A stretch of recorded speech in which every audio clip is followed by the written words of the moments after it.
कानी बहू। किशोरी लाल जी के बेटे राघव की शादी की बात जगह जगह चल रही थी, लेकिन किशोरी लाल जी को कोई लड़की पसंद ही नहीं आती थी। और उसकी एक ही वजह थी, किशोरी लाल जी का लालची होना। उनको लड़की वालों से मोटा दहेज चाहिए था और इसी चक्कर में एक दिन वो एक बहुत पैसे वाले के घर अपने बेटे का रिश्ता लेकर पहुंचे। उस आदमी का नाम था ओम प्रकाश।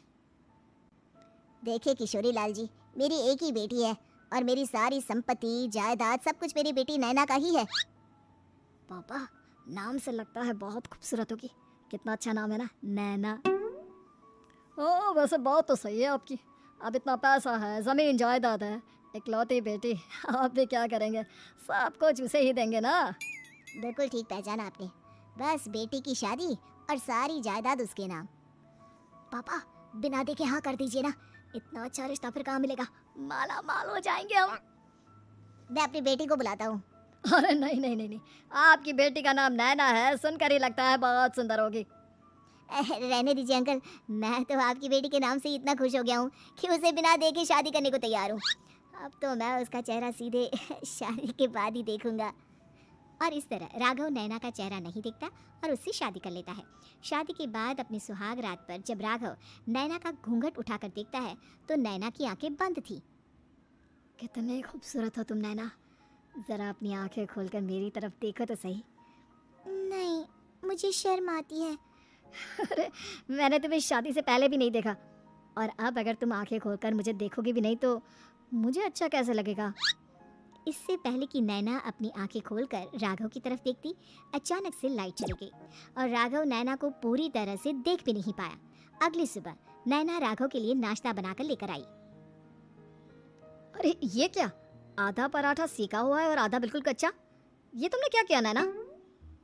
बहू, तुमने क्या आधा पराठा तवे से नीचे लटका कर रखा था जो आधा सेका है और आधा कच्चा?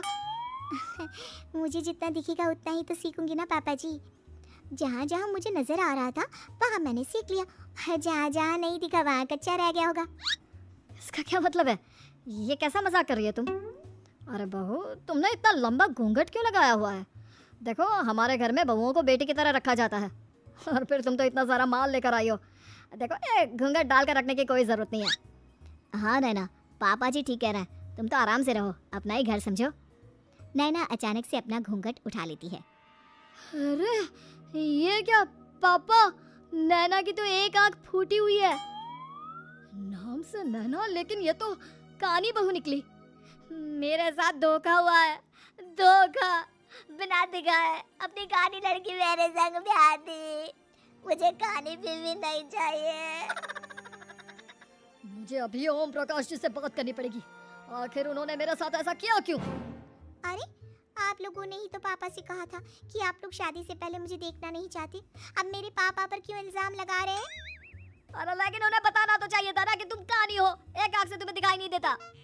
किशोरी लाल और राघव नाराज होकर ओम प्रकाश को अपने घर बुलाते हैं। पापा जी, ये आपने क्या किया? शादी से पहले बताया क्यों नहीं कि नैना की आंखों में परेशानी है? अरे आप ही ने तो लड़की देखने से मना कर दिया था।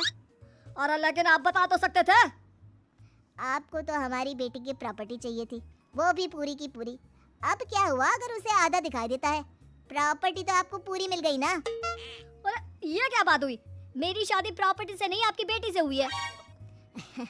अब ये तो पहले सोचना चाहिए था, तब तो मेरी प्रॉपर्टी देखकर तुम्हारी जुबान लप लपा रही थी। लेकिन मैं कानी लड़की को अपनी बीवी बनाकर नहीं रख सकता। पापा, कुछ करिए ना आप। हाँ, करता हूँ। देखिए ओम प्रकाश जी, आप हमारे साथ ऐसा नहीं कर सकते। और तुम देखो, अगर तुमने मेरी बेटी से शादी तोड़ी ना, तो जो भी प्रॉपर्टी मैंने तुम्हें दी है वो तो पूरी की पूरी वापस ले ही लूंगा और आधी प्रॉपर्टी तुम्हारी भी लूंगा। अरे मेरी आधी प्रॉपर्टी भला क्यों लेंगे आप? इसलिए क्योंकि मेरी बेटी को आधा नजर आता है और उसकी नजर अभी तक तुम्हारी आधी जायदाद पर ही पड़ी है। अब तुम उसे घर से निकालोगे तो कुछ तो लेकर जाएगी ना। और अगर हम आपकी बेटी को अपने घर की बहू बनाकर रखे तो? तो तुम्हारी पूरी प्रॉपर्टी तुम्हारी ही रहेगी और जो मैंने तुम्हें दिया है ना, उसमें से बस मैं आधा लेकर जाऊंगा। अरे लेकिन अब आप अपनी दी हुई प्रॉपर्टी में से आधी वापस क्यों लेकर जाएंगे? अगर मैं आपकी बेटी को अपनी पत्नी बनाकर रखने को तैयार हूँ तो? इसलिए ताकि भविष्य में अगर तुम मेरी बेटी को धोखा दो तो उसके पास कुछ तो रहे जो पति का हो। वैसे मेरे पास तो बहुत कुछ है, लेकिन अपने पति की कोई निशानी तो उसके पास होनी चाहिए ना। अब अगर तुमने मेरी बेटी को कहानी कहा तो तुम्हें प्रॉपर्टी भी कहानी ही मिलेगी, पूरी नहीं। जमाए राजा। किशोरी लाल और राघव समझ चुके थे कि वो बुरी तरह फंस चुके हैं और अब उनके पास वहां से निकलने का कोई चारा नहीं है। अब समझ में आया ना, लालच बुरी बला होती है। एक तो तुम्हें प्रॉपर्टी मिली, ऊपर से बीवी मिली, उसमें तुम्हें नखरे भी दिखाने हैं। आए बड़े, चुपचाप बैठो तुम। कुछ दिनों के बाद नैना राघव की कार लेकर बाजार घूमने निकलती है और जब कार लेकर वापस आती है, ये क्या, एक तरफ से मेरी गाड़ी पूरी खराब हो चुकी है। लगता है तुमने मेरी गाड़ी को किसी दूसरी गाड़ी के साथ एक्सीडेंट किया है। अरे अरे, कितना बड़ा नुकसान कर दिया तुमने बहू। वो क्या है ना पापा जी, मुझे एक आंख से दिखाई नहीं दे रहा था, सामने से गाड़ी आ रही थी। मुझे तो सिर्फ आधा ही दिखाई दिया और वो गाड़ी मेरी कार से रगड़ते हुए निकल गई। अब मैं क्या करूं बताओ? अब इसे ठीक कराने के पैसे कौन देगा, तुम्हारे पापा? तुमने मुझसे इस तरह से बात की? अभी रुको। नैना राघव की शिकायत ओम प्रकाश को कर देती है। देखो राघव, अब जो मेरी आधी प्रॉपर्टी तुम्हारे पास थी ना, उसमें से आधी और मैं लेकर जाऊंगा, क्योंकि तुमने मेरी बेटी को डांटा। अरे नहीं नहीं पापा जी, गलती हो गई, माफ कर दो। गलती की तो कोई गुंजाइश ही नहीं। अगली बार मेरी बेटी को डांटा तो बची हुई आधी में से आधी और ले जाऊंगा। लालच के चक्कर में हम दोनों ने बहुत बड़ी गलती कर दी बेटा। एक तो तुम्हें कानी बहू मिली और ऊपर से जो माल मिला वो भी काना।